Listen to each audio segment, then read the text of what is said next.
The goal of this presentation is to outline also the other policy work that is happening around the world, in addition to the great work that the OECD is doing, and also to do that from the perspective of intelligent neuroprosthesis, because the topic of this conference is in fact intelligent neuroprosthesis. So we are not just interested in the ethical, legal, and social implications of neurotech, but in particular in the healthy implications of incorporating AI into neurotech.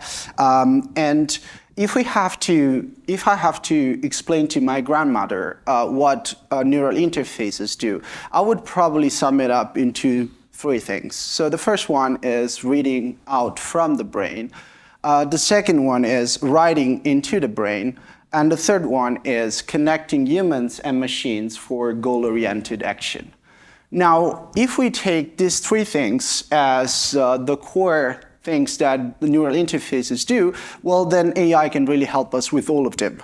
At the level of reading out from the brain, it can help us at the data analysis level. So machine learning algorithms can help us identify patterns, correlations, and anomalies in neural data, especially some that may not be apparent to human researchers.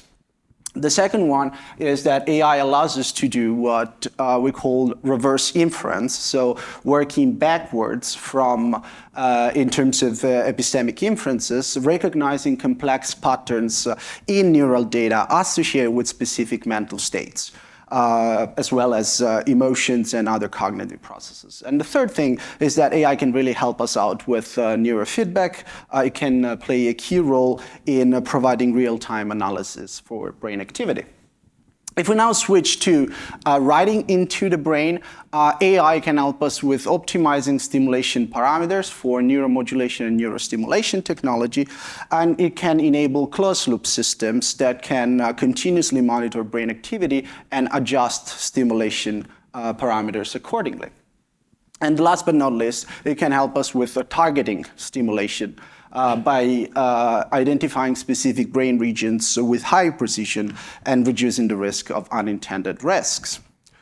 Now, the third area is connecting humans and machines for goal-oriented action. And here again, AI can help us a lot in terms of improved control. It can enhance the accuracy and the speed of BCIs, allowing users to control external devices such as the beautiful technologies that we have heard throughout the day with greater precision and accuracy.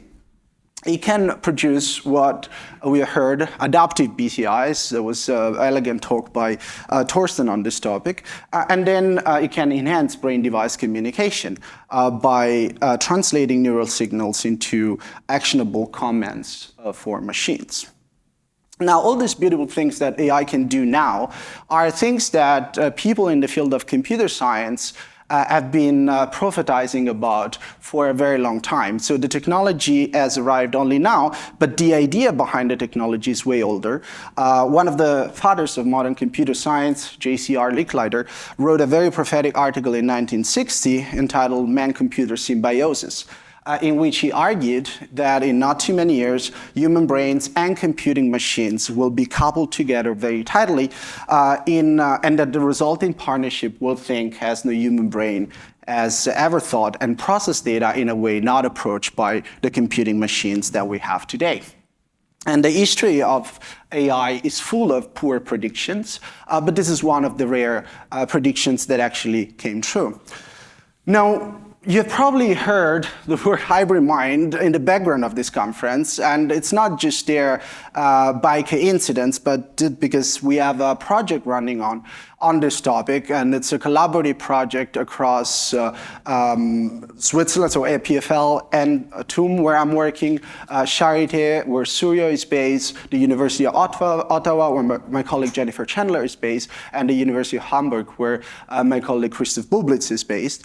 And we have developed this idea of the hybrid mind to identify this particular subset of cyber biological systems that may enable this two-way exchange of information between a biological organ, such as the human brain, and artificial intelligence. In particular, we think that what AI can enable is that it can occur a mutual adaptation of processes between these two respectively biological and artificial systems.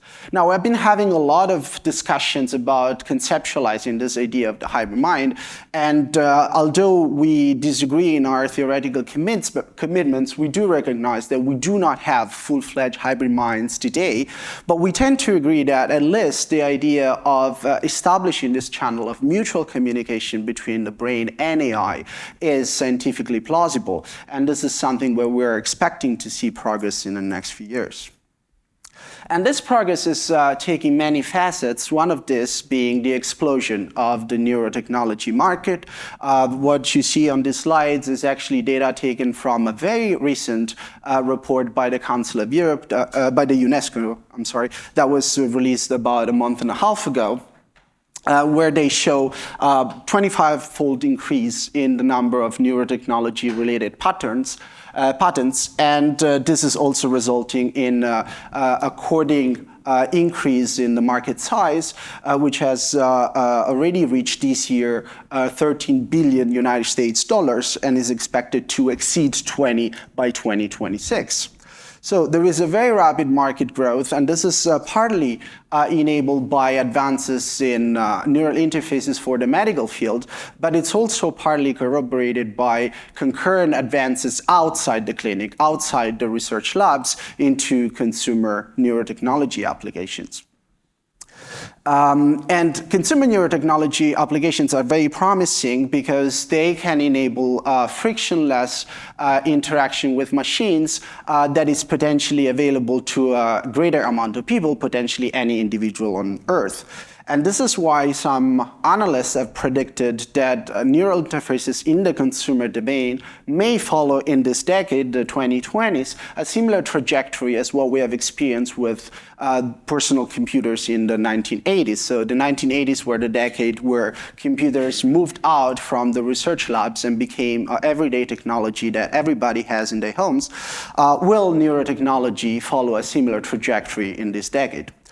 Only future will tell, but from an ethical perspective, we know one thing with sufficient clarity, and that is risk is always a function of two parameters. One parameter is size, and the other parameter is power.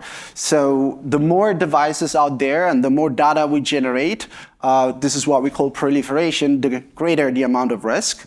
And the greater the computational power that we can implement through these technologies, the greater the amount of risk. Of course, the greater the amount of benefit. So I really want to emphasize that risks are correlated with benefits, and we cannot have risk analysis without benefits analysis. But in this presentation, I'm going to focus on potential pitfalls of implementing AI into neural interfaces the wrong way. So in terms of market growth, so back in 2018, Pim, myself, and Ziki Manuel wrote an article where we tried to make a taxonomy of all the consumer BCIs that were available back in time. And 5 years ago looks like a geological area ago. But what we could already see at that time is that most of these technologies were using unprotected data sharing channels, were collecting context-rich information, making also privacy-sensitive conclusions from non-sensitive data. This was also the pre-GDPR world. And since this is a consumer-grade technology, it was happening without institutional oversight and with limited traceability of the inferences that could be based on the data. Now, the readability of those devices was very limited, and in fact, it's still relatively limited today. But this provided a proof of concept of some vulnerabilities in the market that in the field of ethics we try to address under the umbrella term of dual use, which is any time a beneficial technology is potentially co-opted by malevolent actors for malevolent purposes.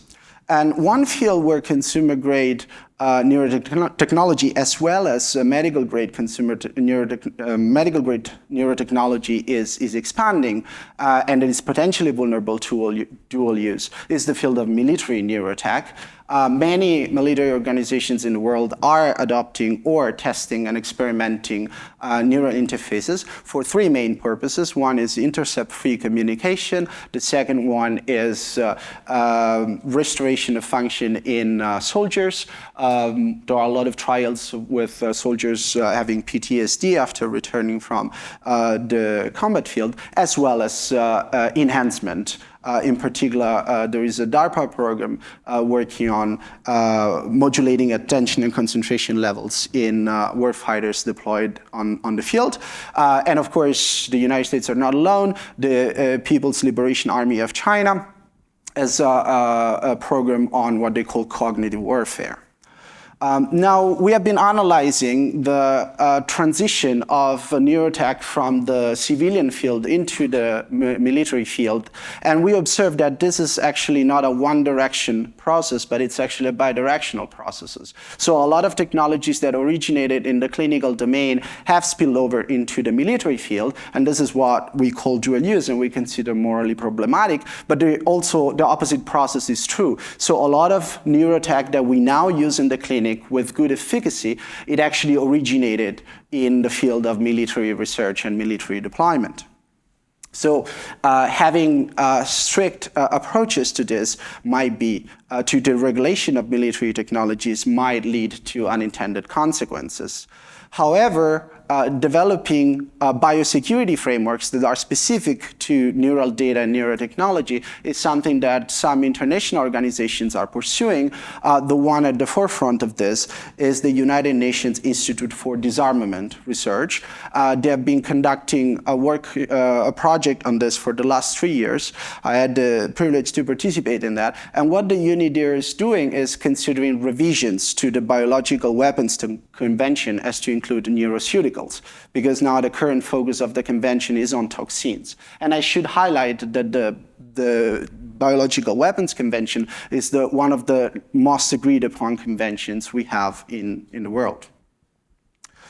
When we talk about neurotechnology governance, we really talk about a complex matrix. We don't have a one-size-fits-all approach to governance. We have different levels of governance that go from self-regulation by research actors to soft law instruments, such as the OECD recommendation, as well as supranational and national data and device regulation, and we have heard criticism to the European MDR, as well as fundamental rights. And I want to start with this because this is the area where most policy work is going at the moment, for the good or the bad, in particular focusing on those specific human rights that concern the brain and mind of people, which is something that we have come to label with Roberto Adorno neuro rights. There is a big debate in our community about whether these neuro rights should be considered as novel rights or whether they should consider as evolutionary interpretation of existing rights. My colleague Rafael Juste is very adamant that we should consider them as new rights. My colleague Chris Bublitz, who sits in this room, is very vocal that we should not. But besides these scholarly debates, we think we can bundle together 4 areas of ethical significance at the level of fundamental rights for neural interfaces, this being cognitive liberty, mental privacy, mental integrity, and psychological continuity. I will try to explain what we mean by that. So cognitive liberty is a person's mental self-determination, that is the ability to record, modulate, enhance their cognitive processes, or to refuse to do so. So it's both a positive and a negative freedom. And if you're wondering what scenarios might be relevant here, is the most obvious answer is coercive use of neural interfaces in the non-medical sector. So in the workplace, for example, or in the educational setting, there are already companies such as state-backed nuclear plants in China that are requiring employees to wear neuro devices to monitor their brainwaves during daily work shift and adjust the pace of production accordingly. But cognitive liberty is also useful to understand the incorporation of AI into neural interfaces, especially because this potential violation of self-determination may not be enabled only by third parties, so external interferences of third parties into our neurocomputation, but also by AI algorithms overriding the intentionality of the user. And Thorsten has presented examples of this, and this applies not only to passive BCIs, but many AI-based models if they are designed to override the intentionality of the user. Mental privacy is really the subset of privacy rights concerning the brain and mind domain. And here there is a lot of ethical and policy work about trying to understand what kind of data category brain data are in the first place. We organized a workshop at the Brochet Foundation a few years ago where many people in this audience participated. And we tried to provide a consensus definition of brain data as quantitative data about human brain structure, activity, and function. And also we differentiated different levels of directness of the measure, differentiated, for example, direct measures of neural structure or function, such as EEG, structural MRI, CT, and others, from indirect measures. So when we don't measure electrical activity in the brain or magnetic activity in the brain directly, but we use proxy information, as well as contextual data that are non-neural in the strict sense, but can be used to make inferences about a person's brain and mind. Now, privacy is also affected by non-medical uses of technology. This is another pilot study that took place in Chinese primary schools, where EEG bands were used in the classroom to monitor concentration levels. And, of course, AI is very relevant to privacy because it's not just the volume of data that is relevant, but also how we process it. And I mentioned before reverse inference. Jack Gallant's lab at the University of California, Berkeley, was a pioneer in using reverse inference for brain recording. And already a few years ago, I think the first study is from 2013, they were able to reconstruct with a relatively fair degree of accuracy visual and semantic content from fMRI data. And now, in the last year, we have been really seeing like an explosion of studies that are using a similar paradigm, but powered with state-of-the-art artificial intelligence that was not available in 2013. One of the most exciting studies, in my view, is that by Alex Huth lab at the University of Texas, Austin, who developed a decoder application based on the GPT-1 paradigm, which is the same paradigm that the chatbot ChatGPT is based on, except ChatGPT is now based on the 3.5 and soon 4 paradigm, which has 1.7 billion parameters, whereas the GPT-1 paradigm was based on a few million parameters. So I really think that there is a big wave on the way of studies that will use much more powerful large language models of generative AI to enable more granular and fine-grained decoding of brain activity. And their results showed that this decoder can capture the meaning of stimuli and even exact words and phrases from the bold signal in the fMRI. So mental integrity is a right that already exists. It's in the EU Charter of Fundamental Rights, among other, but it can be useful to analyze scenarios where we don't have simply access to information, but we also have modification of information that can result in harms to the user. Anytime, you don't need to be a cybersecurity expert to know that anytime you have a computer, you have a vulnerability. So anytime you connect something to a computer, you introduce a risk of vulnerability.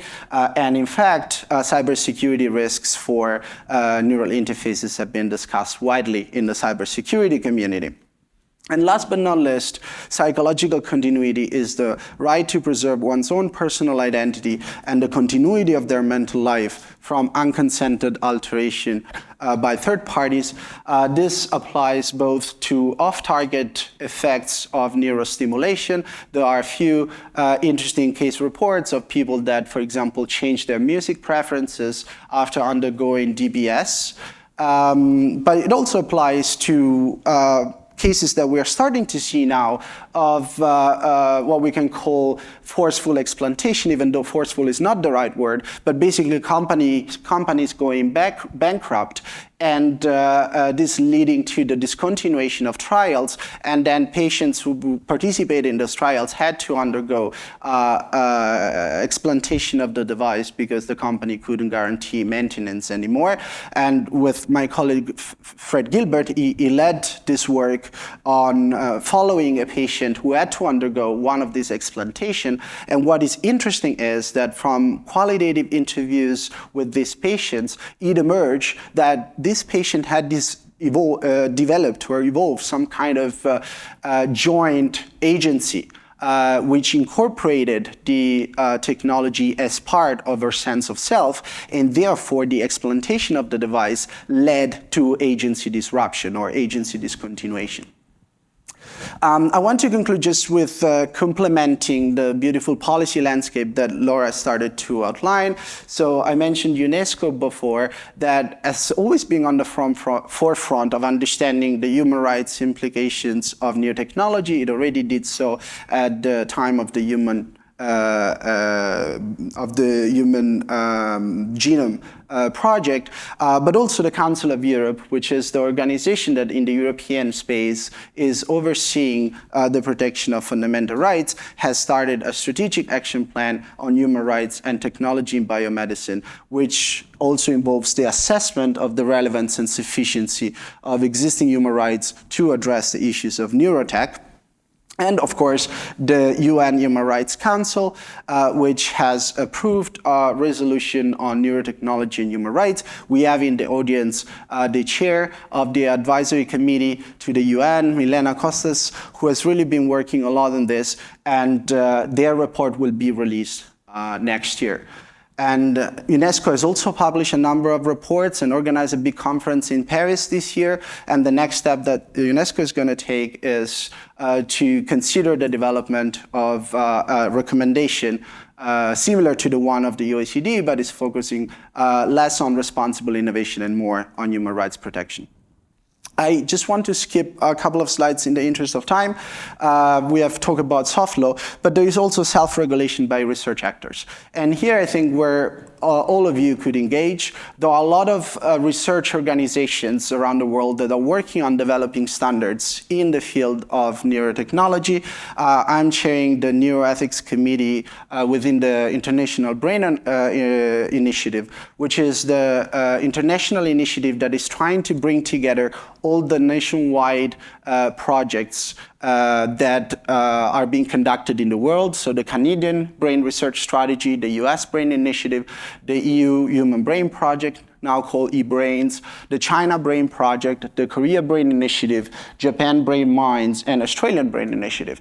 And our focus, and Jen Chandler is also on the committee, is really developing an international framework that can facilitate data sharing across the IBI while minimizing ethical risks. And other organizations, such as the IEEE Standard Association, are working on developing technical standards for BCI that can translate these ethical principles into actionable, ethical by design neural interfaces. So what you see here is that the neurotechnology governance is really a dynamic landscape. It's not a static one.